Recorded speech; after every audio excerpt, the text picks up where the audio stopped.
Hello बच्चों, the question says the probabilities of solving a problem by students A, B, C independently are 1 by 2, 1 by 3 and 1 by 4 respectively. If they start solving the given problem independently, then the probability that at least two of them will solve the problem successfully is equals to options are 5 by 24, 9 by 24, 7 by 24, 11 by 24. So for solving this question, we are using key concept, that is it is given that at least कम से कम दो बच्चे problem को solve कर दें. So that will be given by probability at least two of them will solve the problem को solve कर दो.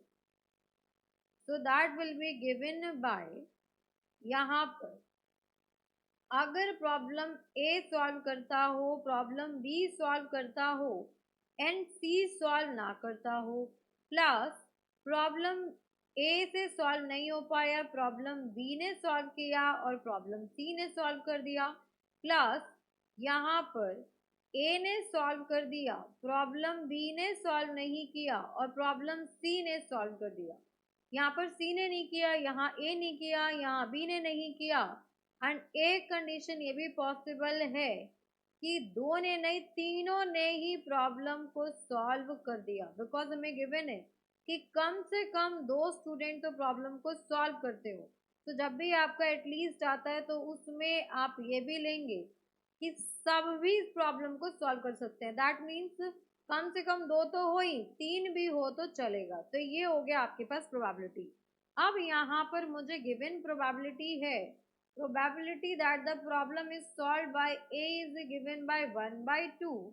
So probability that A will not solve the problem will be 1 minus 1 by 2. So probability of A not solving the problem will be 1 by 2. Next, probability that B will solve the problem is equals to, B solve कर देगा वो आपका 1 by 3 है.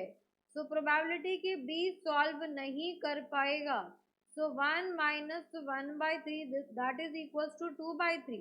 Next problem C solve कर देगा, that is 1 by 4. Problem C ना solve कर पाए तो वो हो जाएगा आपके पास 1 minus 1 by 4. So this is equals to 3 by 4. अब इसको हम फर्दर सिंप्लीफाई कर लिया. अब सारी वैल्यूज को सब्स्टिट्यूट करेंगे तो यहाँ पर आ जाएगा probability that at least two of them will solve the problem. तो ये हो जाएगा, हम वैल्यूज को सब्स्टिट्यूट करेंगे तो यहाँ पर इसको हम रिप्रेजेंट कर देते हैं PE से. इसको हम ले लेते हैं कि ये इवेंट E को रिप्रेजेंट कर रहा है.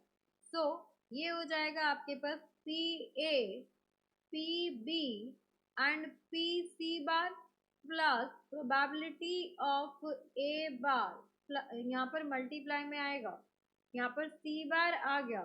देन अब की बार प्रॉब्लम A ने सॉल्व नहीं किया, प्रॉब्लम B ने और C ने सॉल्व कर दिया, प्लस अब की बार प्रॉब्लम B ने सॉल्व नहीं किया, A ने किया है और C ने किया है, प्लस एक कंडीशन ये होगी जब तीनों ही प्रॉब्लम को सॉल्व कर देंगे. तो यहाँ पर आपके पास सारी वैल्यूज गिवन है. Probability of A solving the problem is 1 by 2. Probability of B solving the problem is 1 by 3. Probability C is not solving the problem is 3 by 4. ये आपका 3 by 4 है, तो यहाँ पर आ गया मेरा 3 by 4 plus probability A solve नहीं करेगा 1 by 2, B सॉल्व करेगा 1 by 3, C सॉल्व करेगा 1 by 4 प्लस B सॉल्व नहीं करेगा तो 2 by 3 multiplied by A solve करेगा 1 by 2, C सॉल्व करेगा 1 by 4 प्लस ए सॉल्व करेगा 1/2, बी सॉल्व करेगा 1/3, सी सॉल्व कर लेगा 1/4।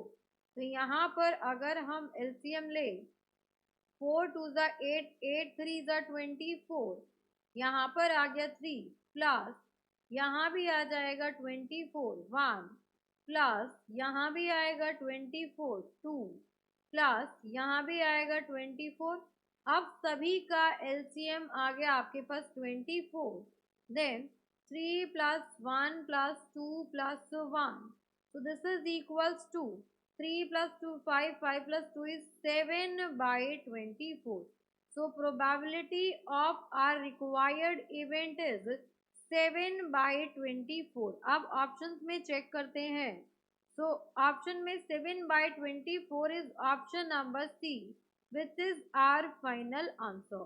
Hope you understood it very well. Thank you so much. Best of luck.